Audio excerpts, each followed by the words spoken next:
بسم الله الرحمن الرحيم. السلام عليكم ورحمة الله وبركاته. مزايا وعيوب الجوامع الأمريكية. آه المزايا منها إنه ده بيبقى تجمع ديني للأجيال الناشئة، وطبعا مع أهاليهم يعني. الشيخ بيبقى موجود للإجابة على أي أسئلة عايزين يسألوها له، وفي شيوخ دلوقتي متعلمين الدين بالإنجليزي علشان يبقى فيه سهولة في الشرح.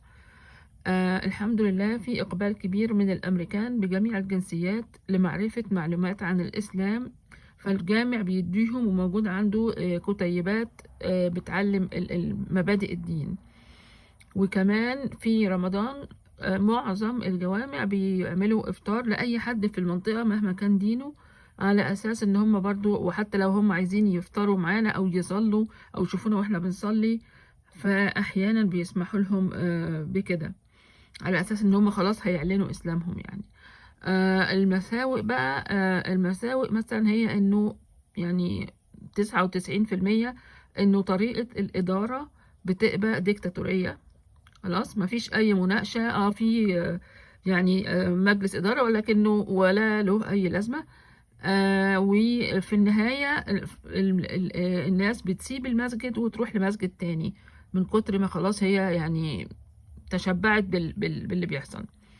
ان مفيش اي انشطه دينيه سواء للسيدات او للرجال الا نادرا، يعني اقصى حاجه يبعتوا يجيبوا شيخ من مكان تاني ويقعدوا كلهم يصلوا مثلا المغرب ويفضلوا قاعدين، بس ده نادرا لما بيحصل.